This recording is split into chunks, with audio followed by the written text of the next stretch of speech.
సమగ్ర శిక్షలో పనిచేస్తున్న ఉద్యోగుల సమస్యలు పరిష్కరించాలని కూడా డిమాండ్ చేస్తూ వారు పెద్ద ఎత్తున కూడా 2 రోజులుగా నల్గొండ జిల్లా కలెక్టర్ కార్యాలయం ముందు చేరుకొని కూడా ఆ ధర్నా నిర్వహిస్తున్నటువంటి పరిస్థితి ఉంది. ఏదైతే ప్రభుత్వాలు క్రమబద్ధీకరణ హామీని నిలబెట్టుకోవాలని కూడా వీరు డిమాండ్ చేస్తూ కూడా వీరు సమ్మె చేస్తున్నటువంటి పరిస్థితి ఉంది. వీరికి సంబంధించి కూడా పూర్తిగా అన్ని సంఘాల నాయకులు కూడా మద్దతు తెలుపుతున్నటువంటి పరిస్థితి కూడా కనపడుతున్న పరిస్థితి ఉంది. మనం చాలా సమగ్ర శిక్షణలో పనిచేస్తున్న ఉద్యోగులు ఉన్నారు. వారితో మాట్లాడించే ప్రయత్నం చేద్దాం. ఏంటి వారి సమస్యలు ఏంటి తదితర అంశాలు తెలుసుకునే ప్రయత్నం చేద్దాం. సార్ చెప్పండి, మొత్తం కూడా సమగ్ర శిక్షలో పనిచేస్తున్న ఉద్యోగులు ధర్నా చేయాల్సిన పరిస్థితి వచ్చింది. ఏంటి ఉద్దేశం?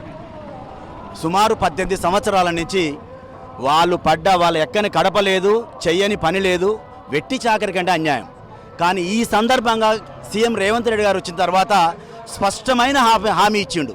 తప్పకుండా నేను ఎక్కినాక కుర్చీలో కూర్చున్నాక మీ అందరికీ మినిమం టైం స్కేల్ వర్తింపజేస్తానని స్పష్టంగా అన్నాడు.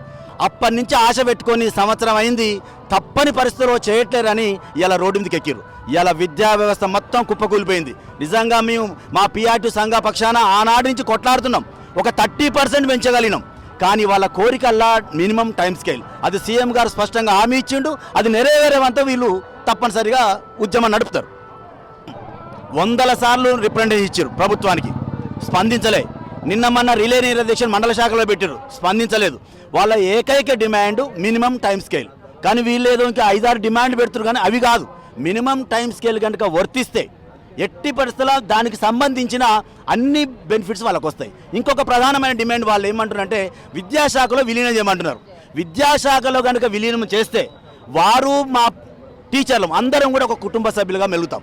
తప్పనిసరిగా గౌరవ ముఖ్యమంత్రి, ఎందుకంటే వారిచ్చిన హామీ, వారి నోటి నుంచి పలకం ఎవ్వరు కూడా వేరే ప్రభుత్వం నుండి కూడా ఆ ప్రభుత్వాన్ని నమ్మకుండా మన రేవంత్ రెడ్డి గారు చేస్తాడు, ఆయన మాటకు ఒక విలువ ఉంది అని కట్టలు తెంచుకొని వాళ్ళు ఓట్లేసి మీ ప్రభుత్వాన్ని తీసుకొచ్చారు. దయచేసి సీఎం రేవంత్ రెడ్డికి మా పిఆర్టీ సంఘ పక్షాన దయచేసి వారికి టైం స్కేల్ ఇవ్వండి.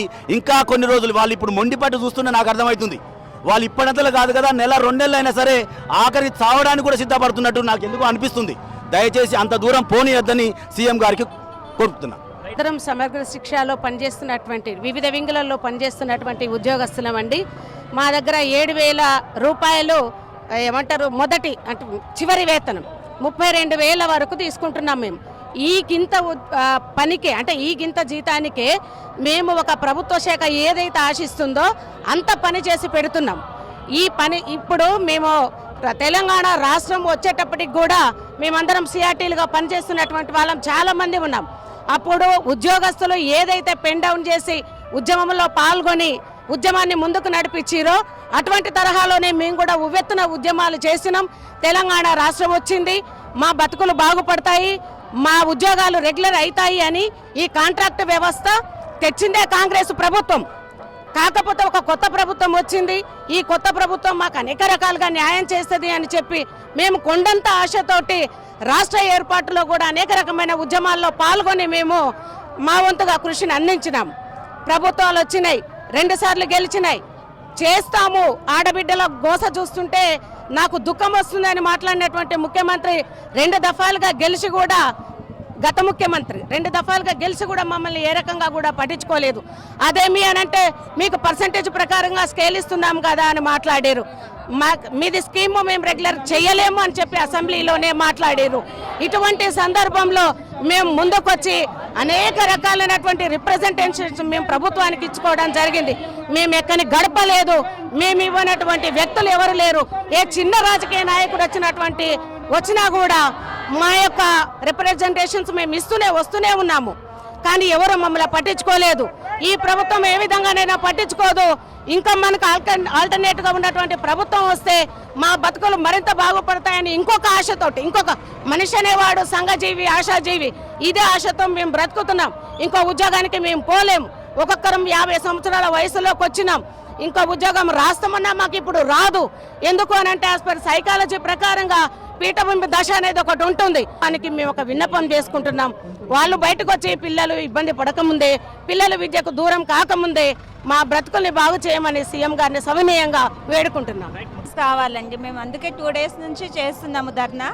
మేము మా ఫ్యామిలీని అందరినీ వదిలేసి కూడా మేము స్కూల్ పిల్లల కోసం అని చెప్పేసి మేము ఎంతో వాళ్ళ గురించి తప్పిస్తుంటాము.